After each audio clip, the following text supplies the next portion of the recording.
Hi, everybody, and welcome to Write on Track with Renee Bernard. I'm Renee Bernard. I want to do a very quick video. This one's a little intense, though. So for somebody who's maybe a little more advanced, or who knows, this could be a great, moment for somebody that's getting going. So we're going to call it Plotter's Revenge. So for those of you who are still in the pantsing aisle, you don't like to plot, you're not going to plan it, by golly, by cracky, this will not be the video for you. But for those of us who are plotters, I want to teach you or tell you or share, I'm not even sure what this is. Maybe everybody knows this. Ooh, what a bummer. All right, well, forge ahead. So everybody knows, and I'm pretty sure, we've seen this diagram 1,000 times, so when you're doing your plot points in a really simplistic way, right? You have the ordinary world, you have a trigger event, then you have the whoop change of, like the turn, the whoa, what the heck? And then you'll have a dark moment, and then you have a resolution. That's very simple, actually. But that's basically, right? It's darkest before the dawn, and then so it's like, here's how the world looks normally, and then something's gonna kick it into a drive, into a forward motion. Then you'll have that pivotal twist. Somebody's going to make a decision not to get on the train or not to play along. Then you have the darkest before the dawn, and then you have the resolution. Seriously, pick a story and think about it, and it all makes sense. But what I wanted to throw out there is we talk about a hook for a book, like that idea, or that great first chapter, that we're pulling you in. I want you to take the macrocosm of the plot and think of that in terms of each chapter. So the idea is that when you are sometimes structuring chapters and you're plotting, you want to think about it almost like we're starting, something obviously needs to happen I feel like that's a given, right? Something's going to happen.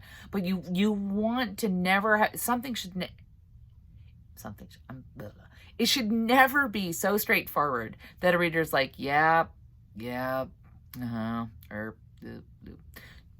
So in every chapter, as things are developing, I want to introduce a little bit of I didn't see that coming, or whoops, oh my God, that's happening.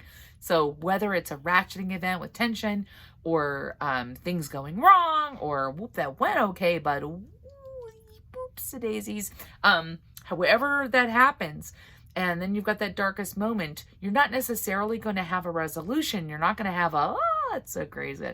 What you're actually going to do is have the hook into the next chapter. So you're going to make sure that each chapter, you sort of have a woo, and then cliffhanger, and then we're into the next chapter. You want to make sure that the reader cannot put that book down. And so if you actually build in, right, your peaks and your valleys, and you make sure, and we're into they have to keep reading. You kind of, left it on a moment, or we just went around a corner and there was something, and that is how you can pace and move that book forward. So I'm going to call it Plotter's Revenge. So once you have plotting in your quiver, right? Legolas, whip that out, man. Then you sort of think of it on a micro scale in each chapter. And then that is just, like I said, that way to sort of round out and just hook into the next chapter, and then hook it up like jewelry. So there you go. All right. So that's a little short one today.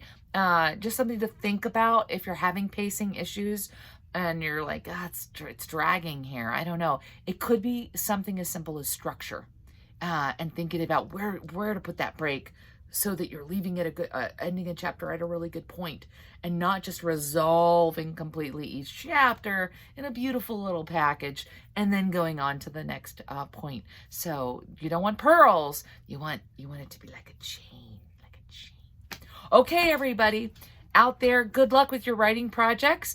Be sure to like and subscribe, and I hope everybody's staying right on track.